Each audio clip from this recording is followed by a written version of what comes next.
భారతదేశానికి సర్వోత్కృష్ట చట్టం. భారత రాజ్యాంగం ద్వారా భారతదేశానికి గణతంత్ర ప్రతిపత్తి వచ్చింది.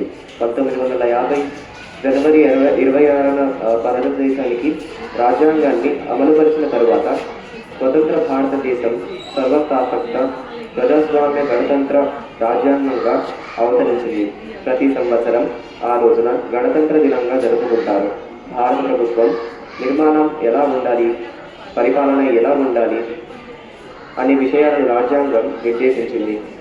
శాసన వ్యవస్థ, కార్యనిర్వాహక వ్యవస్థ, న్యాయ వ్యవస్థల ఏర్పాటు, ఆయా వ్యవస్థల అధికారులు, బాధ్యతలు, వాటి మధ్య సమన్వయం ఎలా ఉండాలో కూడా నిర్దేశించింది.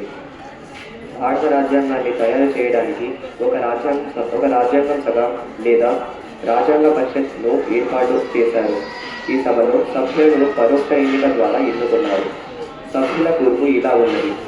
రాష్ట్ర శాసనసభల ద్వారా ఎన్నికైన సభ్యులు 292, భారత సంస్థానాల సభ నుండి ఎన్నికైన సభ్యులు 93, చీఫ్ కమిషనర్ ప్రావిన్సుల ప్రతినిధులు 4. ఈ విధంగా మొత్తం సభ్యుల సంఖ్య 389కి అయ్యింది. అయితే మౌంట్ బాటన్ యొక్క 1947 జూన్ నాటి దేశం విభజన ప్రణాళిక కారణంగా ఈ సభ్యుల సంఖ్య 299కి దిగిపోయింది.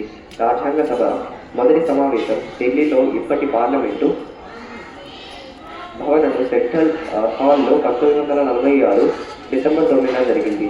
మొత్తం 211 మంది సభ్యులు దీనికి హాజరయ్యారు.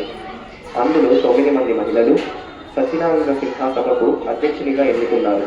జవహర్లాల్ నెహ్రూ, మౌలానా అబ్దుల్ కలాం ఆజాద్, సర్దార్ పటేల్, ఆచార్య బి.జి. కృష్ణ లాని, డాక్టర్ రాజేంద్ర ప్రసాద్, సరోజినీ నాయుడు, రాజాజీ, డాక్టర్ భీమ్రావ్ అంబేద్కర్, టంగుటూరి ప్రకాశం పంతులు, పట్టాభి సీతారామయ్య మొదలైన వారు ఈ సభ్యులు.